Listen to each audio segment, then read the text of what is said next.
Kim Braswell has pretty much lived his life against all odds. The fact that he was 5 feet 7 inches, 165 pounds, and wanted to be a football player was just one issue.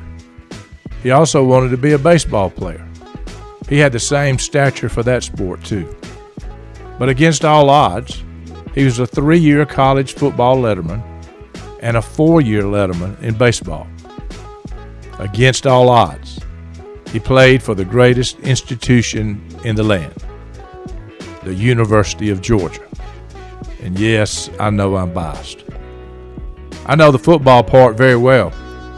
When I was a freshman at that same institution, he was our left-footed last of the straight-toe place kickers. In fact, he kicked the winning field goal that year with 37 seconds left on the clock against our arch rivals, the University of Florida, to give us a 10-7 victory. I was among the throngs of crazy and loud fans screaming and cheering for him that day. Florida lost the game. We lost our voice cheering for Kim Braswell and our Georgia Dogs that day. Not so funny thing, when he was a kid, his friends spent most of their time laughing at him. He cried himself to sleep many nights, but he had to hide that from his dad because his dad did not want him to feel sorry for himself. The truth is, Kim Braswell could not hear any of the fans that day in Jacksonville. He was deaf. I had no idea about his deafness until I recently read his newly released book, Kicking Adversity Aside, the Kim Braswell story. You can find it on Amazon. A short but must read. I would also discover in reading his book that he was diabetic. Deafness, diabetes, and size extra small in the football world. But none of that stopped him from accomplishing great things at UGA, or even greater things in life. His coach and mentor, Vince Dooley, had it right when he wrote he made up for his limitations with a marvelous attitude and a big heart. I think we could all use a dose of those meds. Kim Braswell turned out to be a football coach, a deaf football coach, but a great football coach. The kids he influenced are in the tens of thousands. When Kim began looking for head coaching jobs, the winning schools would not hire him. Who wanted a deaf and sick football coach? But thanks to the strong endorsement of Coach Dooley and Coach Irk Russell, schools did hire him. But the schools were not winning football programs. Who better to turn an almost hapless football program over to than a young man who had been overcoming obstacles and odds his entire life? Taking an 0-30 team and turning it around would be right up Kim Braswell's alley. And he did that. At that school, they had a parade to celebrate their first win. Kim thought it might get really rowdy if they would win another game.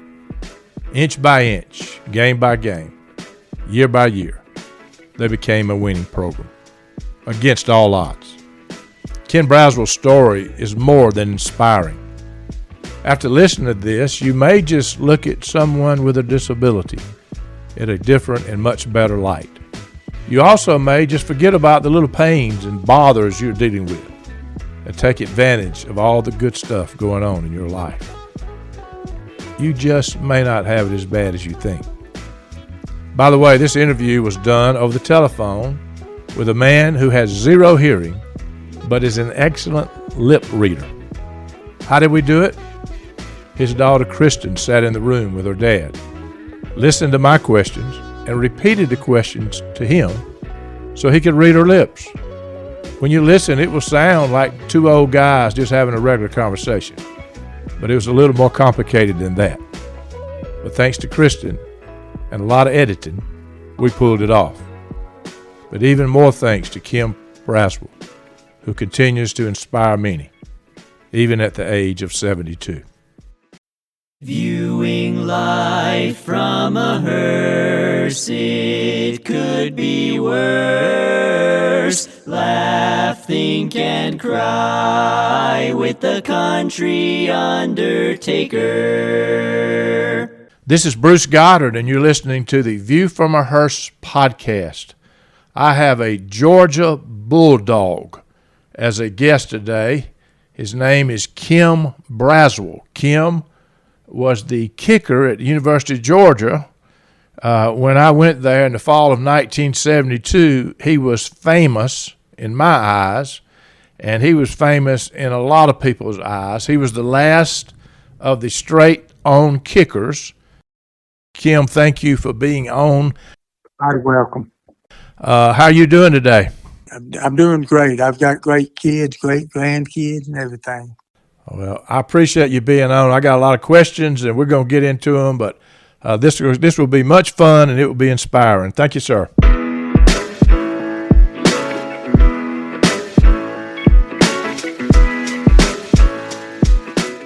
Kim, I got to ask you, what was it like, forgetting everything else, to kick for the University of Georgia with all those fans, and what has that meant to you in your life? Kicking at University of Georgia has been a real pleasure. It's especially playing for Coach Dooley and Coach Russell.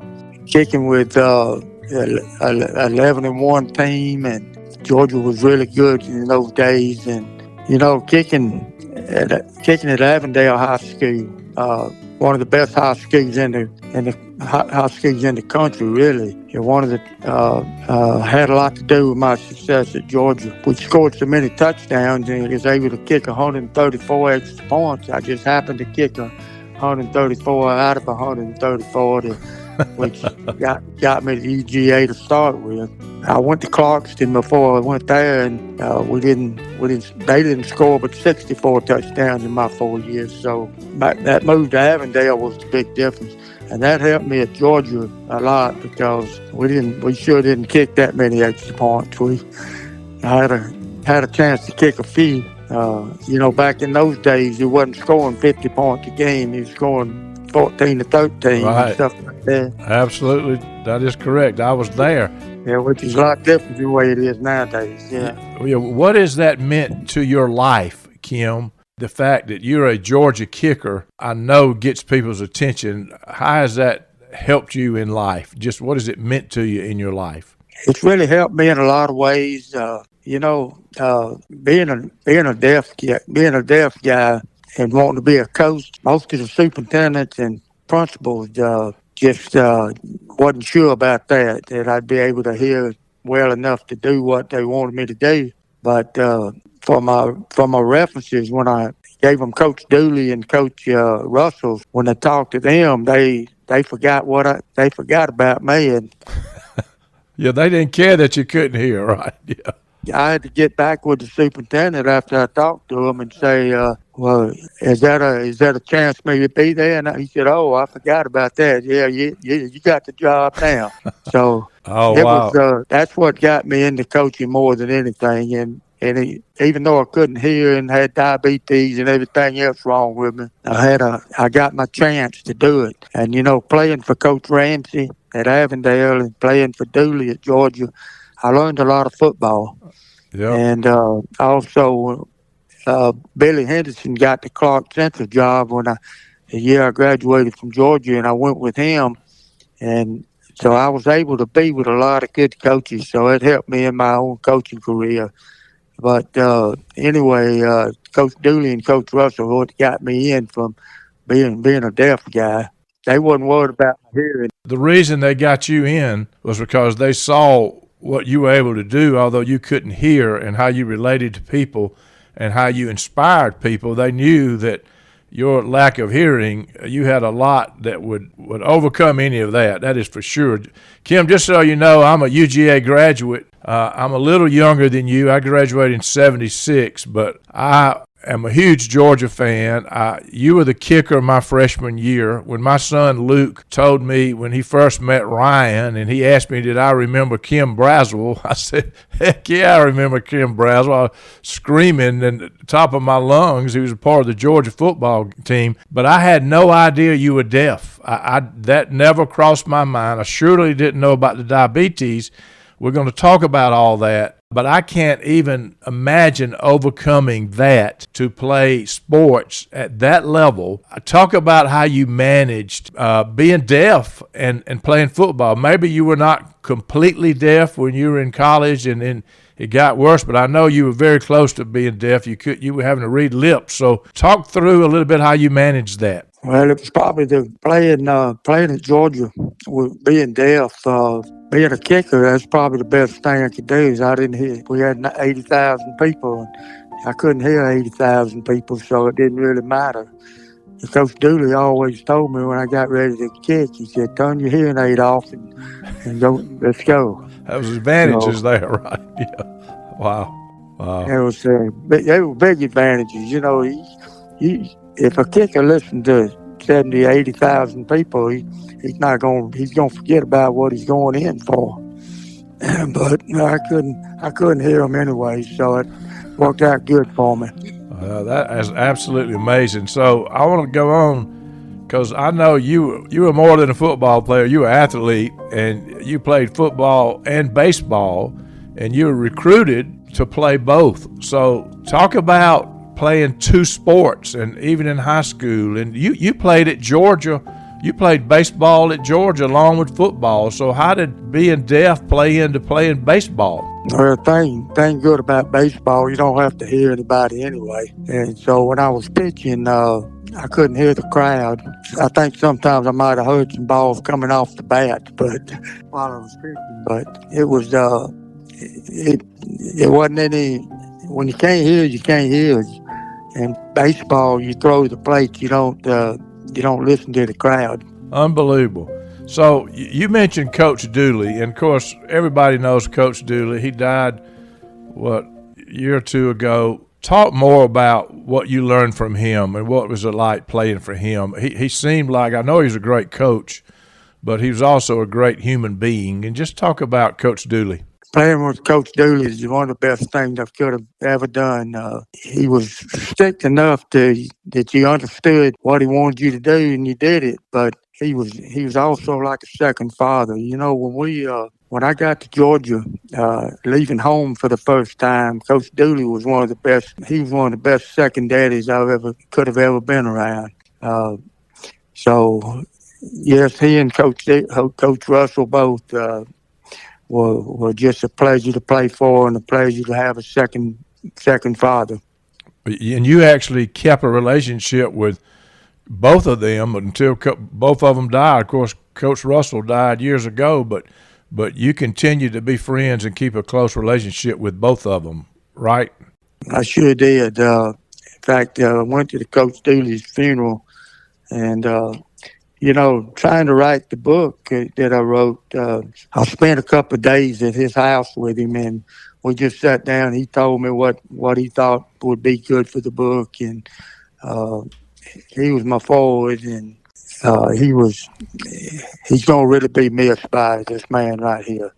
Oh, I can only imagine. And speaking of your book, I'm holding it in my hand. I've read it. The name of it is Kicking Adversity Aside, the Coach Kim Braswell story. It is so inspirational, so motivating. If anybody has a handicap, it is inspiring. It changes the way you think about people with handicaps. But what an inspiring book. Kim, what was your most memorable football game at UGA? Which one do you remember the most? Well, I think the game I remember, there's two games that I remember the most. The first game was my sophomore year, my first game as a varsity player at Georgia. We played in Tulane in New Orleans, and a fight broke out. You know, I hadn't been just a kicker before.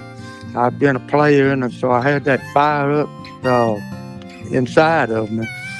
And the fight broke out in Tulane side of the field, and I took off running over there like I was going to get in the fight with them. And I got over there and got the food beat out of me. But Coach Russell tried to stop everybody, but I'd already gone by him. And I got over there and they just beat the fool out of me. And I jumped over the fence and ran across the field and got out of the way. And the next morning, after we got back from New Orleans, Coach Dooley said, "You're going to meet me in my office, and for the Vince Dooley show, you're going with me, and you're going to explain to everybody what you were trying to do." And that was the most embarrassing thing I've ever been through, but it took care of my problem. And from that on, I was a kicker, and I didn't worry about hitting anybody anymore. I bet. The other big game was the Florida game, my junior year, where it was 7-7 and 37 seconds left on the clock. And when you're playing down in Florida, those fans want to beat Florida more than anybody. And Florida and Georgia, they don't get along very good. For sure. But anyway, Coach Dooley said, "Take your hearing aid off and get ready to go. We gotta win this game." And we were on the 37-yard line, and Coach Dooley said, "All right, he said, "You ready?" I said, "Yes, sir." So I ran in, and we only had 9 men on the field. They had to call timeout. Well, that didn't make for me because I wanted to get it over with, and we had to call timeout. Then after that timeout, I got ready to kick, and CBS called timeout. Well, I had to wait again. Then after CBS, they came back on. Florida called timeout. And I said, "My gosh, I want to get this over with. I want to kick the damn football." They were icing the kicker, right? And then after I kicked it, it went through. All the players on the sideline went over there and piled up on me, and I couldn't breathe. And I was on the bottom of the pile, and I didn't know how to get out. I didn't know what to do, and I thought I was going to be dead. and I still think about those. I still think about that nowadays. Sometimes I'll be in my bed at 72 years old, and I start screaming because I want to get them off of me. But anyway, those were my 2 memories. Oh, my. You just won the game, and you thought they were going to kill you in the process. Let's go back, because I want to talk about your parents and them finding out you couldn't hear, and your siblings. Nobody let you feel sorry for yourself. They didn't let you feel sorry for yourself. Talk about that. Talk about how your parents handled the fact that you had a hearing impairment. That goes way back to elementary school. When I was 5 or 6 years old, my mom and dad would be talking to me, and I didn't really hear them, but they didn't know I had a hearing problem.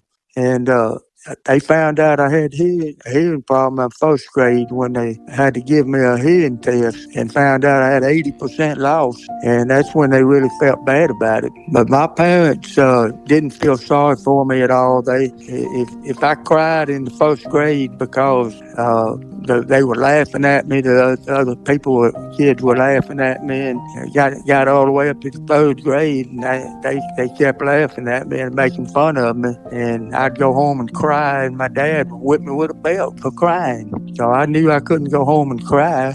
So what was I supposed to do? Wow. Then when I got to the 4th grade, we started our grade Y football program, and we had tryouts and all. They ended up moving me to quarterback. That's when I started playing quarterback, that's when some of the other people that were laughing at me were listening to me. Right. The people that were laughing changed their mind, and the people that were laughing were not laughing when you were starring for the University of Georgia. I can tell you there's a lesson in that for sure. I was very motivated when I got to Georgia, because I'd been laughed at for so many years.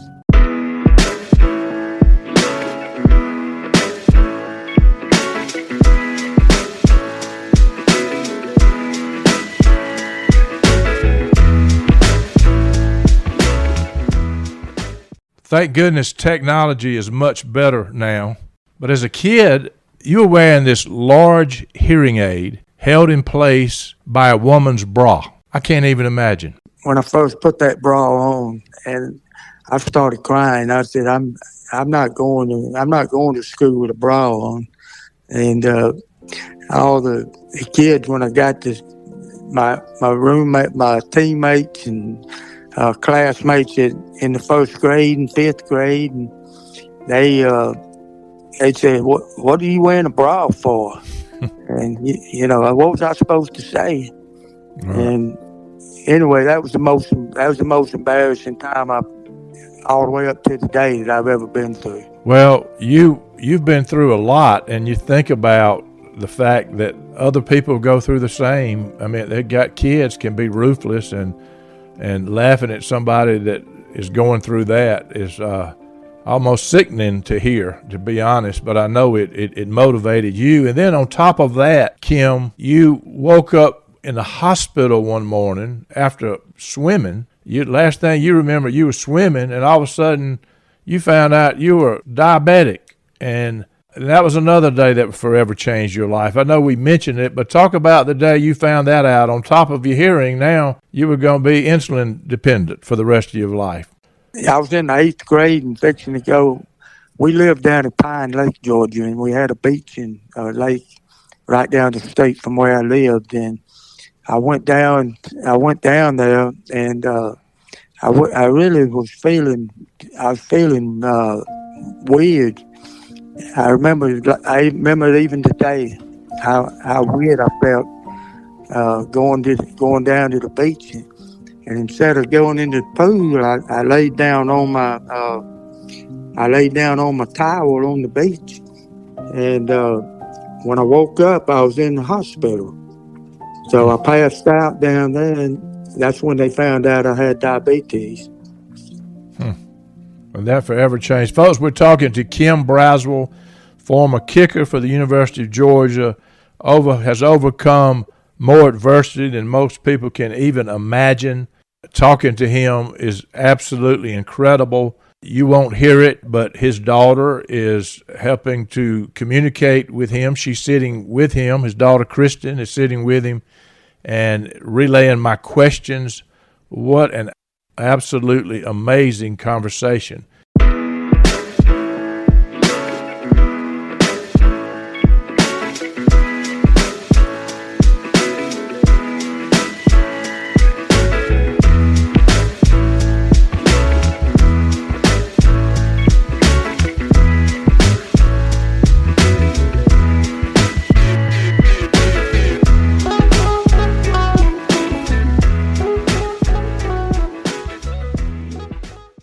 Kim, your parents taught you how to be disciplined in life. And as we mentioned, they cut you no slack. Talk about how that was a key in overcoming your adversity and the obstacles you faced. They didn't let me get down on anything. It kept me up all my life. And even up to today, a lot of stupid and weird things happen, and they don't bother me like they normally would. Nowadays I've got diabetes, and they got all different kind of medicines and everything you have to go through. Even up to today, that hadn't bothered me at all. So I think what I went through in life with my mom and dad is just corrected everything I've done all my life. So there's a lesson here for people that have kids going through adversity. They didn't cut you any slack, and you're better for it. The other interesting thing is, I thought it was very interesting in your book, your dad taught you how to kick, although he had never been a kicker. And talk about the influence of him and your mom in your life and in that. And you talk about the Midway Mighty Mites in, I guess, midget league football, and your dad was all over that. So talk about becoming a kicker. When I was a little boy, I was kicking. If I saw a can, I just kicked that can.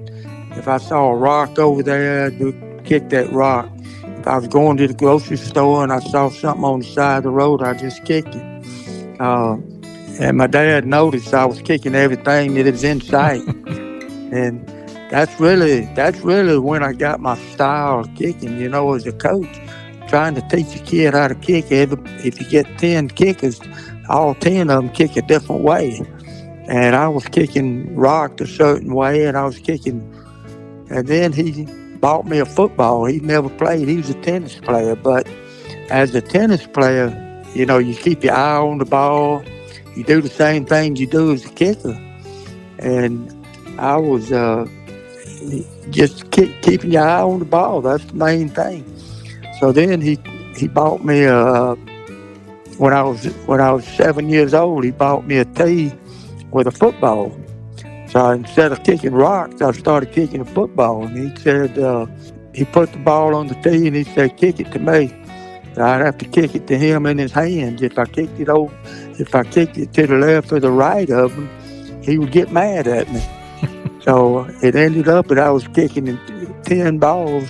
I had to kick them to his hands and not to his left or to his right. So that got me an accuracy. Then he put me, when I got to 8 years old, he put me kicking the ball to hit a telephone pole. Gracious. And if I missed the telephone pole, he'd get mad at me. He said, "What are you doing? You're supposed to hit the telephone pole. I want that ball to hit the telephone pole." Gracious. Then he went from there to kicking the ball, the electrical wires above the telephone pole. He said, "Okay, now you hit the telephone pole, but I want you to kick it high enough to get it over the wires." So that's when I started kicking, and Wow. that's how I learned to kick from a tennis player. What a story. What a story. So you already mentioned Avondale. Many stars came out of that football program, and you had a great coach there who turned out to be a Hall of Fame coach, Calvin Ramsey. Talk about the influence he had in your life and the lessons you learned from Coach Ramsey. Greatest things I learned from Calvin Ramsey is you better do what he tells you to do. That's a pretty good You lesson. don't do what he tells you to do. But you know what I want to tell you is I had candy bars in the medicine kit on the sideline, and if I got my diabetes, I started getting weak. I'd go and get me a candy bar. Well, the rest of the team knew those candy bars were there, and they started eating all my candy bars. And I didn't have anything to eat. And I got weak one day, and they had already eaten all my candy bars. Oh, God. And that's when Coach Ramsey really got mad. And he had everybody running the stadium for Bob and Kim's candy bars. Oh, wow. I know he was a great influence in your life. Kim, I also remember reading that you're talking about your dad teaching you how to kick. You set a record for most consecutive extra points. You mentioned it, that held for over 40 years, over 4 decades. And then when the guy broke your record, you went to visit him and congratulate him. Talk about that. Wow, that says a lot about you. Well, you know, I was on my way to the Florida Georgia game. We were going to play golf down there, and I had read in the paper where I was staying. I read in the paper that the boy from Colquitt County, or the kicker from Colquitt County, had broke my record against one of the teams. They wanted me to watch him play that night, but I was going to the Florida games. But anyway, I stopped by and stayed in a hotel in Colquitt County. And the next morning, I went and met the kicker, and they were surprised to see me there. But I bet. I wanted to congratulate him on what he did, and it was. Coach wanted to get all the players together with him in the gym so I could talk to them. And I told every one of them, I said, "Now, let me tell you about this kicker. Number one, the center's got to be able to snap the ball to the tee 180 times. The lineman has to block 180 times. Kicker has to kick 180 times. So don't give me all the credit. Let's give everybody on this football team in Colquitt County, let's give them all a big hand and not just the kicker." Wow. And that coach, I think that coach wanted to hire me or something. Oh, I imagine. Can you imagine what it meant to the kid to have you come down 40 years later and make a point to congratulate him? You just think about what that meant to him, a UGA kicker coming down and congratulating him. I can't even imagine what that meant for him, much less the rest of the team. it was what I wanted to do. I was very proud of him. It wasn't like oh, he broke my record. I wanted to congratulate him and shake his hand and get to know him and tell him I hope the Georgia Bulldogs hire him to kick for them. And we got to be friends. And I can't tell you everything he said because I didn't really hear what he said. Wow, that's amazing. Talking about reading lips, that was very interesting in your book. You learned how to lip read early on, and you talk about your brother. I think it was Gary was your brother. You say he was better than you, and the coach would put him in the game just so he could read the lips of the opposing coaches and know what play they were calling. Talk about your lip reading. As far as Gary reading the other coaches' lips in the huddle, he did a good job of that. That was before everybody. If you watch a professional game, a college game on TV nowadays, all the coaches on the sidelines, they have their list of plays on their mouth, so they know these lip readers not going to read their lips anymore. So I think we started it off on that a long time ago. That's unbelievable. Coaches nowadays can't put lip readers on. You don't just teach a kid how to read lips so he can play football. That is awesome. So I want to talk about your coaching. You've had a great career on your own being a coach, and I want to talk about it. I got some really questions. Folks, we're listening to Kim Braswell, former kicker for the University of Georgia, longtime high school football coach, great human being, pours himself into kids all of his life.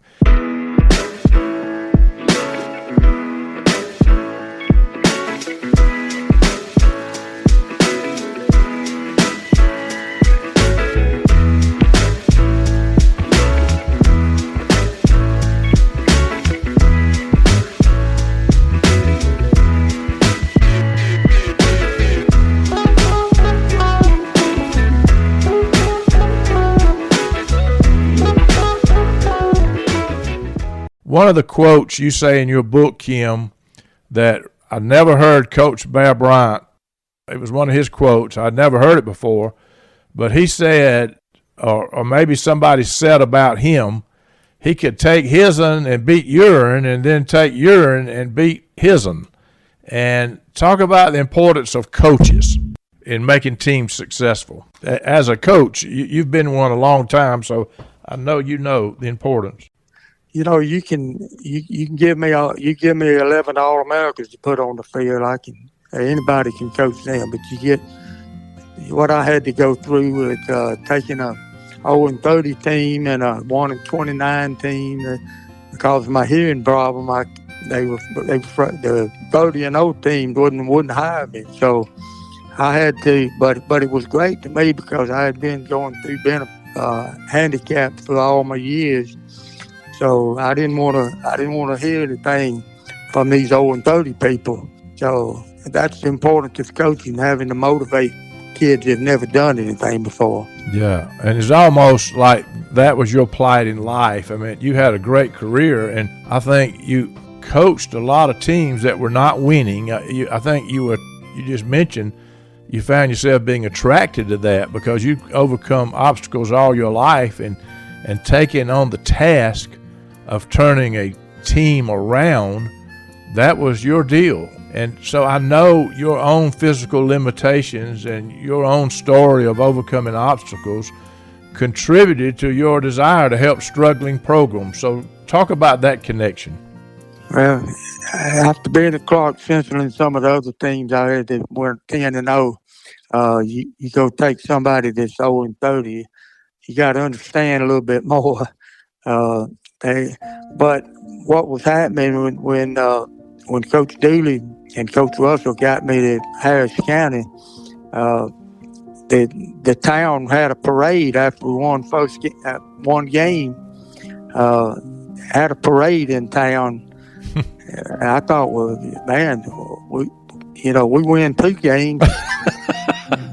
We win 2 games. They might. There's no telling. They'll probably have a party at Callaway Gardens somewhere. I love it. So that's what I was faced with. But it was motivating the kids when they won 1 game and won 2 games. They said, hey, this is pretty good. And before we knew it, we had every player in the school wanting to play football. And once we got the school interested in football, they went from 18 players to 40 players.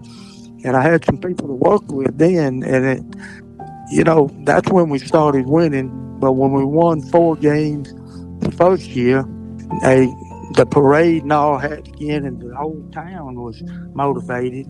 Oh, I can imagine. The program was growing over the years because we were winning 4 games and we were winning 6 games, and now they go in the playoffs every year. Amazing. It's been fun for me to go from a team like Avondale to a team like Harris County and Henry County, and but anyway. I've enjoyed every bit of it. And, a 4-6 team is a winner if they give it 100% and they do the best they can. Yeah, well, I can tell you, I didn't have to be there. I know this is true.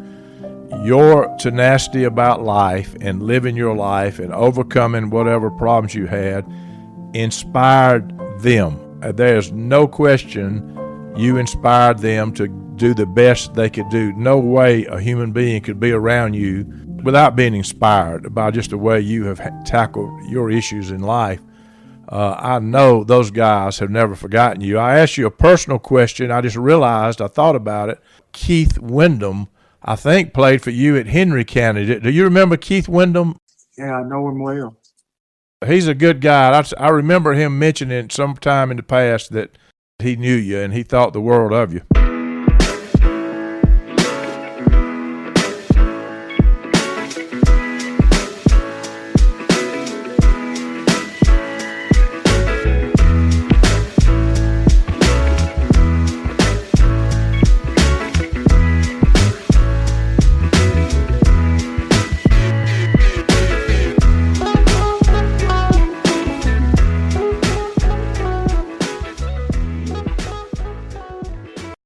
Well, I've got Keith Wyndham, speaking of him, on the line with me. Keith, how you doing? Keith is my wife's first cousin. Keith, how you doing, man? I'm doing great, Bruce. How are you? I am wonderful, and I know you played at Henry County for Coach Braswell, right?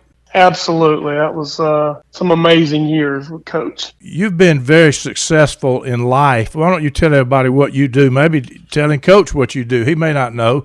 So just talk a little bit about what you're doing. My father was one step under the vice president of Delta growing up and ran all the back shops at Delta. Through that, I was able to get into aviation and work my way up through the vice president of GE for about 15 years and recently purchased my dad's company. We have a small consulting business that we've grown to what it is today. Well, I know you're doing well, and I know you loved Coach Braswell. What year did you graduate? I graduated in 1985. And you played for him for how many years? For 4 years or 3 years? For 4 years. For four whole years. Okay. What are things that you remember about Coach Braswell? That's been almost, 37, 8 years ago when you graduated.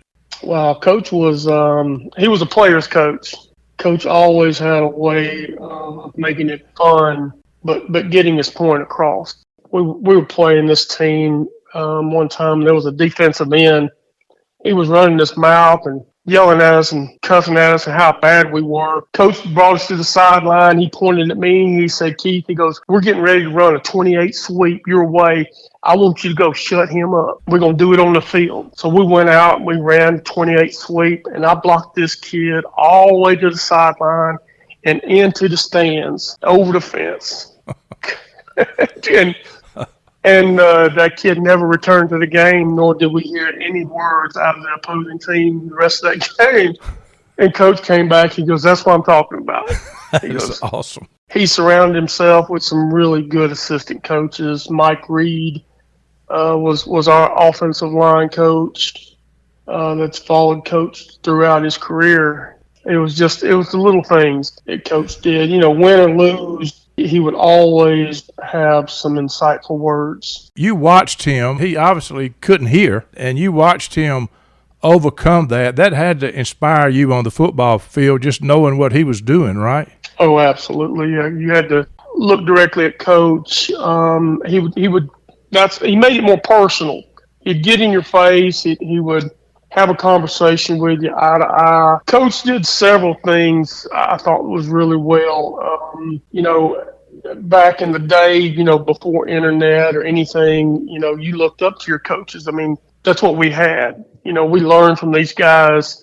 Not only our fathers, but we looked at these coaches as sort of our second father at times, and our coach was no different. I mean, he had three or four things that instilled in all of us, I believe, growing up. It was, one was, believe in yourself, have self-confidence, work hard every day. We're going to set goals and we're going to achieve those goals. Those were really cool sound bites from coach, every year. You grew a little bit more, and, as you got older and became a senior, you started to understand some of these things that he would talk about. I'll never forget a few coach would always say, he says, "Look, I want you to be smart, but I want you to be aggressive." He was always a good supporter. I mean, he went around to every individual on that team, and picked us up, from time to time. And he's always say, "Don't ever let anyone tell you you can't do it."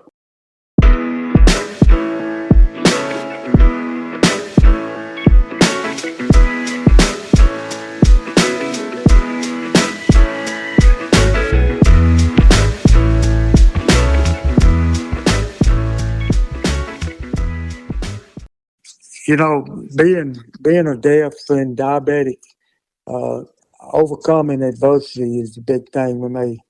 And, that's the disabilities do not define who I am. That's the main thing. And I've just been working with me being handicapped all my life,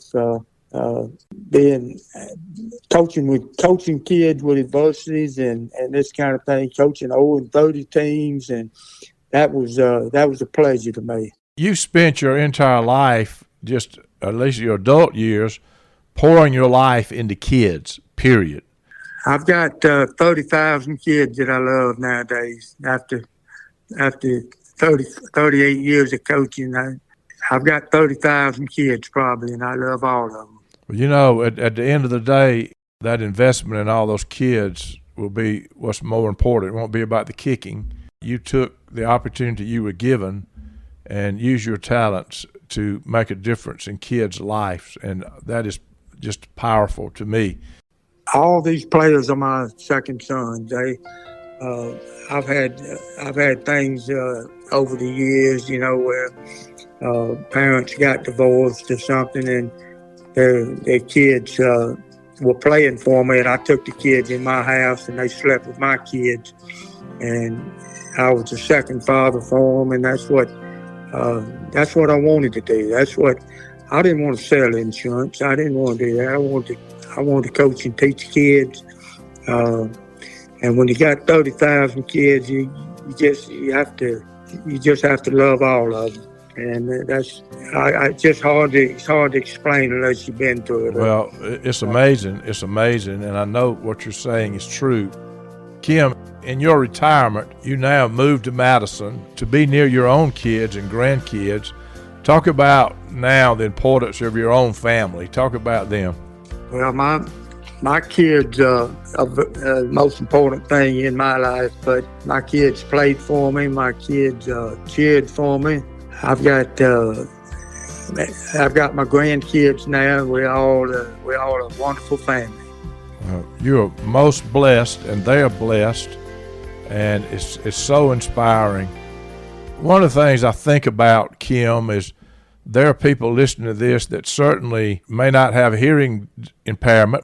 What is your message to them? What is your message to somebody that's lived with adversity all your life? What is your message to people that are facing it now and really wondering how they're going to make it? Anybody that's trying to overcome adversities, all I want to say is tough times never last, but tough people do. Wow. That is so true.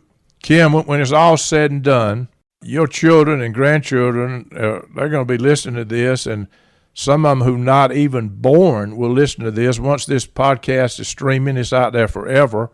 They will hear your voice. They will hear at least part of your story here that we're talking about. Kim, what advice do you have for your grandkids and your great-grandkids? Main thing I want to say is don't let anything hold you back from accomplishing what you want to accomplish. And I think that's the main thing I can say right now. Nothing is impossible, is it? Nothing's impossible. Yeah. Wow, Kim, what a story. What an inspiring story.